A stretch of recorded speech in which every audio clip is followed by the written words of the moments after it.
ಅಂತ ಕುರಿ ಸಂಘದ ಅಧ್ಯಕ್ಷರು. ಇಲ್ಲಿ ಬೀದಿ ನಾಯಿಗಳ ಕಾಟ ಸುಮಾರು ಒಂದು 2 ವರ್ಷದಿಂದ ನಡೀತಾನೆ ಇದೆ. ಮೊನ್ನೆ ಬೂದೇನಹಳ್ಳಿಯಲ್ಲಿ ಆಗಿತ್ತು. ಅವಾಗೂ ನಾವು ಹೋಗಿ ಕ್ರಮ ತಗೊಂಡು ಕುರಿಗಾರರಿಗೆ ಪರಿಹಾರ ತಂದಿಸ್ಕೊಟ್ವಿ. ಈಗಲೂ ನಮ್ಮ ರಾಜಣ್ಣ ಸಾಹೇಬ್ರು MLA ಸಾಹೇಬ್ರೀಗ ಮನಸ್ಸು ಮಾಡಿ ಒಂದು ಲೆಟ್ರ್ ಹಾಕಿ ಕೊಟ್ಟರೆ ಇವ್ರಿಗೆ ಪರಿಹಾರವನ್ನು ಒಂದು 3 ತಿಂಗಳ ಒಳಗಡೆ ಬಿಡುಗಡೆ ಮಾಡಿಸ್ಬೋದು. 7,500 ರೂಪಾಯಿ ಒಂದು ಕುರಿಗೆ ಲೆಟ್ರ್ ಹಾಕಿಸ್ಕೊ ಬನ್ನಿ ಅಂತ ನಮ್ಮ ಅಸಿಸ್ಟೆಂಟ್ ಡೈರೆಕ್ಟರ್ ಮೋಹನ್ ಅವರು ಹೇಳಿದ್ದಾರೆ. 30 ಕುರಿ ಅಂದರೆ ನಿಮಗೆ ನಷ್ಟ ಆಗುತ್ತೆ, ಆದರೆ ಸರ್ಕಾರ ಕೊಡೋದು ಅಷ್ಟೇ ಅಲ್ವಾ. ಮನಸ್ಸು ಮಾಡಿದ್ರೆ ಆಗ್ಬೋದು. ರಾಜಣ್ಣ ಸಾಹೇಬರು ಫಸ್ಟು ಇಲ್ಲಿಂದ ಪಂಚಾಯಿತಿಯವರು ಇಡಿಸಿ ಆಚೆ ಕಡೆ ಹಾಕಬೇಕು ಅಂತ ನಮ್ಮ ಕಾನೂನು.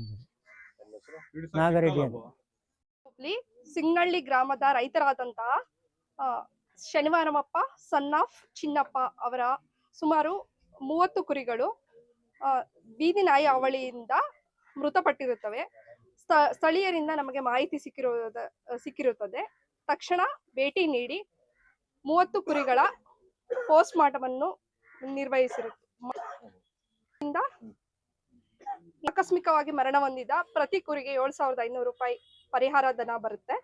ಆದ ಕಾರಣ ಪೋಸ್ಟ್ ಮಾರ್ಟಮ್ ಮಾಡಿರೋ ರಿಪೋರ್ಟ್ ಅನ್ನು ಮೇಲಾಧಿಕಾರಿಗಳಿಗೆ ನಾವು ಕಳಿಸ್ತೀವಿ. ಈಗ ಪರಿಹಾರವನ್ನು ಸರ್ಕಾರದಿಂದ ಬರುವುದಕ್ಕೆ ಕ್ರಮಗಳನ್ನು ತೆಗೆದುಕೊಳ್ಳುತ್ತೇವೆ. ಸುಮಾರು 20 ಕುರಿಗಳಿಗೆ ಗಾಯಗಳಾಗಿದೆ.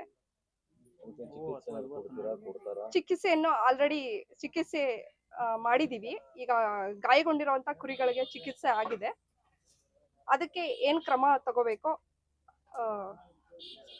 ತಗೋತೀವಿ. ನಾಯಿ ಹಾವಳಿಯನ್ನು ಕಡಿಮೆ ಮಾಡಲು ಪಂಚಾಯಿತಿಯವರಿಗೆ ಒಂದು ಹಳ್ಳಿ ಜನಗಳು ಮುಖಂಡರು ಒಂದು ಲೆಟರ್ ಕೊಟ್ಟು ಬೀದಿ ನಾಯಿ ಹಾವಳಿಯನ್ನು ಕಡಿಮೆ ಮಾಡ್ಬೇಕು ಅಂತ ಕೇಳ್ಬೋದು. ಡಾಕ್ಟರ್ ಸೀಮಾ.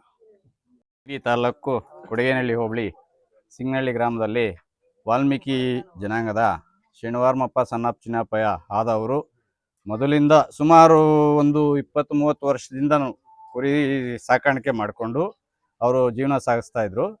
ಅದು ಮೊದಲು ಒಂದು ಸರಿ ಈ ಥರ ಆಗಿದೆ.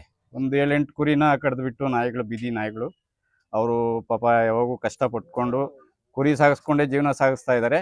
ಆದರೆ ಇವತ್ತು ಬೆಳಗಿನ ಜಾವ ಒಂದು 9 ಗಂಟೆ ಸಮಯದಲ್ಲಿ ಈ ಒಂದು 7-8 ನಾಯಿಗಳು, ಬೀದಿ ನಾಯಿಗಳು ಬಂದುಬಿಟ್ಟು ಅವರ ಅಪ್ಪದಲ್ಲಿರುವಂತಹ ಕುರಿಗಳನ್ನು ಒಂದು 30ರಿಂದ 35 ಕುರಿಗಳನ್ನು ಸುಮಾರು ಕಚ್ಚಿಬಿಟ್ಟು ಸಾಯಿಸಿಬಿಟ್ಟಿದ್ದಾವೆ. ಅವಳಿಯಿಂದ ಸಾಯಿಸಿಬಿಟ್ಟು ಅವರಿಗೆ ಒಂಥರ ಸಮಸ್ಯೆ ಆಗಿದೆ. ಇವರು ಒಂದು 10-20 ಕುರಿ ಗಾಯ ಆಗಿದ್ದಾವೆ. ಅವು ಸಹ ಅವರು ಡಾಕ್ಟರ್ ಬಂದುಬಿಟ್ಟು ಪಾಪ ಅವ್ರಿಗೆ ಇನ್ಫಾರ್ಮೇಷನ್ ಗೊತ್ತಾಗ್ತಿದ್ದಂಗೆ ಅವರು ಬಂದು ಅವಕ್ಕೆ ಚಿಕಿತ್ಸೆಯನ್ನು ಸಹ ನೀಡಿದ್ದಾರೆ. ಇವರಿಗೆ ರೈತರಿಗೆ ಪಾಪ ಅವರು ಕುರಿನೇ ಸಾಗಿಸ್ಕೊಂಡು ಜೀವನ ಸಾಗಿಸ್ತಾ ಇದ್ದಾರೆ. ಅವರಿಗೆ ಸರ್ಕಾರದಿಂದ ಏನು ಸಿಗುತ್ತೋ ಅದರ ಪರಿಹಾರ ಕೊಡಿಸ್ಬೇಕು ಅಂತ ಹೇಳ್ಬಿಟ್ಟು ತಮ್ಮಲ್ಲಿ ಪ್ರಾರ್ಥಿಸ್ಕೊಳ್ತಾ ಇದ್ದೀವಿ. ನಮ್ಮ ಹೆಸರು ನಾಗರಾಜು ಅಂತ, ಮಾಜಿ ಗ್ರಾಮ ಪಂಚಾಯತಿ ಸದಸ್ಯರು.